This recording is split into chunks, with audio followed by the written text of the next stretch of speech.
Alright, it's me again. I've got the Imprint installed without doing a calibration with the microphone. You get all these settings in here, the factory EQs, which don't really sound all that good.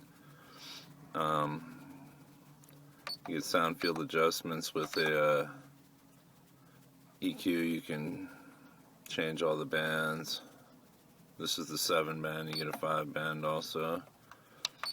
And then you get time correction, crossover adjustments for individual. You can individually EQ or crossover the front, rear, and sub. And then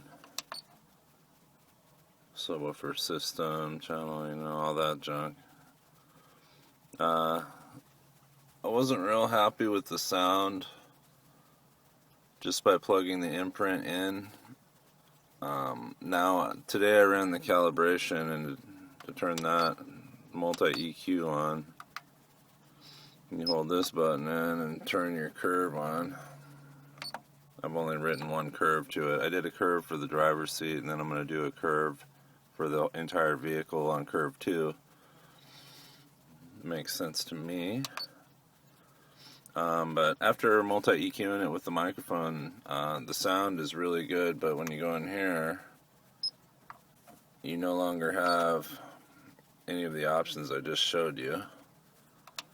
The deck goes back to the regular when you hit this button, the sub, bass, treble, the standard settings.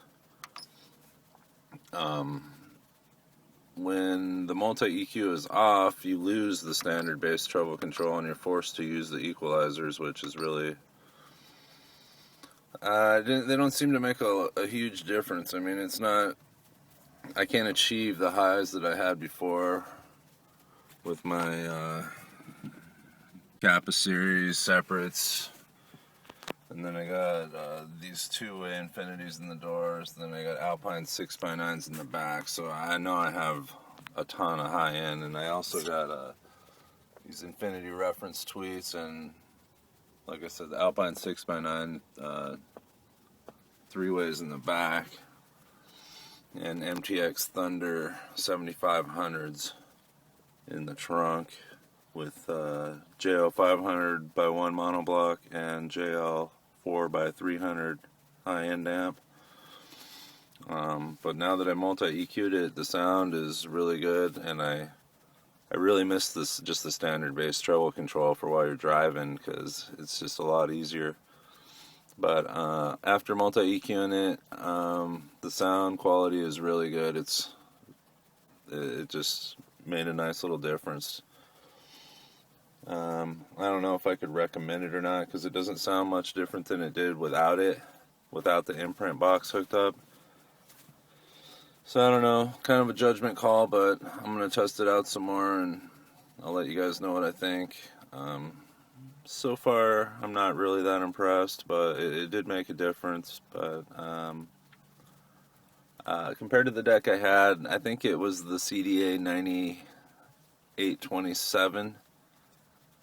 And that thing sounded amazing, but this deck here is, it's like 7 years newer, and I don't know, it's almost like a step backwards as far as sound quality, but I'm still trying to figure it out. It's got a lot of complex options now, and I'll get back to you guys, let you know how it works out, but I don't know, it's totally up to you whether you want to get the Imprint or not. Alright, later. Alright, the multi-EQ is all done. I'd say if you're going to buy the 305s, and you buy the Imprint, you've got to get the microphone. Without the microphone, it sounds alright, but there's really no comparison to after you multi-EQ it. So I would definitely get it. The sound imaging is amazing. I'm really happy with it. For my first time through, it worked pretty good. Like I said, I did the driver's seat for curve 1 and then the whole vehicle for the curve 2. On the curve 2, It seems like the driver's side's a little bit louder than the passenger side, but I just tweaked the balance over like 2 notches towards the right, and it worked out perfectly. Yeah, so yeah, it's pretty amazing. The sound quality is just, it's pretty optimal. You don't even really, that's why once you do the multi-EQ, you don't really need the equalization features. It just gives you the bass and treble again, which I prefer. I played with it the last couple days without calibrating it, and I wasn't really that happy with it, but now that I've EQ'd it and everything, I gotta say I'm really happy with it. I hope this helps you out. It's a pretty amazing system. Alright, I just did the multi-calibration for all 6 positions, and it sounds pretty amazing. I definitely like the way it made the deck sound normal.